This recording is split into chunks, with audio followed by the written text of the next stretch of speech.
Masih dari studio mini Kompas TV yang ada di kantor KPU RI di kawasan Menteng, Jakarta, saya Medo Pelfrina. Saudara, calon Wakil Presiden Gibran Rakabuming Raka dijadwalkan bertemu dengan calon Presiden Prabowo Subianto untuk membicarakan opsi membentuk kementerian baru pada Kamis malam.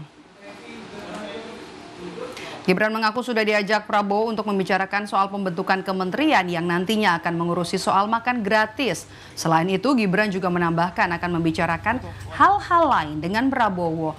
Namun, Gibran enggan menjelaskan materi apa yang akan dibahas dalam pertemuan.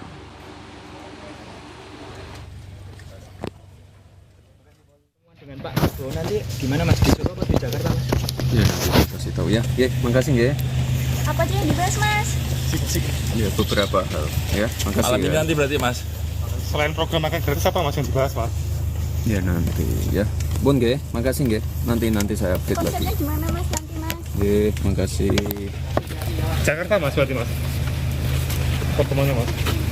Nanti saya update lagi ge. Makasih. Berarti malam ini ke Jakarta ya Mas ya? Nanti saya update lagi.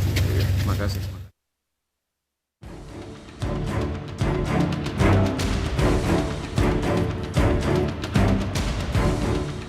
Gerilya politik pasca pemilu sepertinya akan terus dilakukan Presiden Joko Widodo untuk mengamankan sisa masa pemerintahannya yang tinggal 8 bulan lagi. Gerilya politik Jokowi sepertinya tidak akan berhenti sampai pertemuannya dengan Ketua Umum Partai Nasdem Surya Paloh pekan lalu dilakukan. Partai Gerindra bahkan mengungkap akan ada partai politik lain yang bergabung dengan koalisi pemerintahan saat ini, termasuk untuk mengusung misi keberlanjutan jika nantinya Capres-Cawapres Prabowo Gibran dinyatakan sebagai pemenang Pilpres oleh KPU. Memang benar ya, ada petinggi partai politik ya, rekan saya sesama anggota DPR menyampaikan kurang lebih setelah pemilu ya, apakah mereka menang ataukah kalah, mereka mengatakan pengen bergabung dengan koalisi pemerintah, pengen ikut di pemerintahan.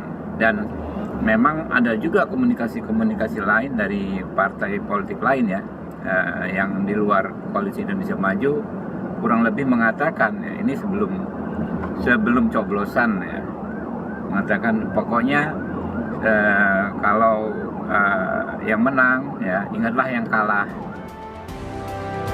Ada spekulasi jika salah satu parpol pengusung Capres-Cawapres Anies Muhaimin akan kembali merapat untuk mendukung pemerintahan Presiden Jokowi pasca persaingan politik Pilpres. Namun, hal ini ditepis Partai Nasdem yang menyatakan koalisi pengusung Anies Muhaimin masih solid. Semangat kami sebagai satu kesatuan yang utuh, 3 partai yang solid berkoalisi, semangat kami seperti semangat yang kemarin dinyatakan oleh Pak Anies. Belum lama ini Presiden Jokowi mengakomodasi kekuatan politik baru di pemerintahan dengan melantik Ketua Umum Partai Demokrat Agus Harimurti Yudhoyono sebagai menterinya. Hal ini dinilai PDI Perjuangan sebagai ketidakpercayaan diri Jokowi terhadap situasi politik pasca pemilu di saat romantisme hubungan Jokowi dan PDIP kini terus memudar. Mungkin Pak Jokowi agak kurang percaya diri dengan situasi sekarang gitu, sehingga perlu ada tambahan kekuatan. Kalaupun berkoalisi itu koalisi Indonesia Maju. Jadi memang yang perlu itu Pak Jokowi, bukan Demokrat gitu. Tapi ya kebetulan ada kosong ya diisi gitu. Jadi ya itulah situasi yang ada. Kalau kita lihat real politiknya kan seperti itu gitu.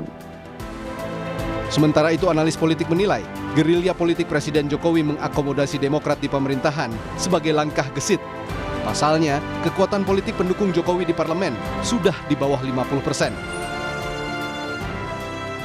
Seperti Nasdem, PKB, dan P3, maka kekuatan politik Presiden Jokowi yang ada di parlemen itu menjadi di bawah 50%. Hitung-hitungnya sesederhana itu. Ya. Nah, karenanya Presiden Jokowi mengambil langkah gesit dengan menarik Partai Demokrat masuk dalam skenario baru koalisi pendukung pemerintah, plus mengajak makan malam Surya Paloh. Dugaan saya sebentar lagi Muhaimin Iskandar juga diajak makan malam tuh. Itu dalam rangka rekalkulasi politik pasca Pilpres. Dalam politik, tak ada jaminan yang pasti. Hanya saja, ada tidaknya yang diakomodasi kini menjadi indikasi. Sikap politik bisa berujung oposisi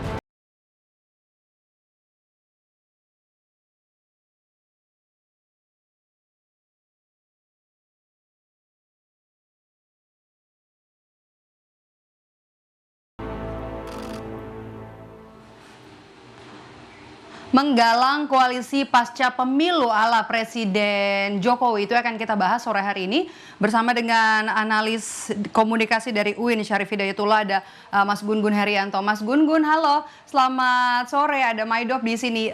Pertanyaan pertama saya langsung saja, bagaimana kalkulasi Anda, kira-kira partai mana lagi yang potensial untuk diajak berkoalisi oleh pemerintahan selanjutnya? PKB, Nasdem, atau P3 menurut Anda?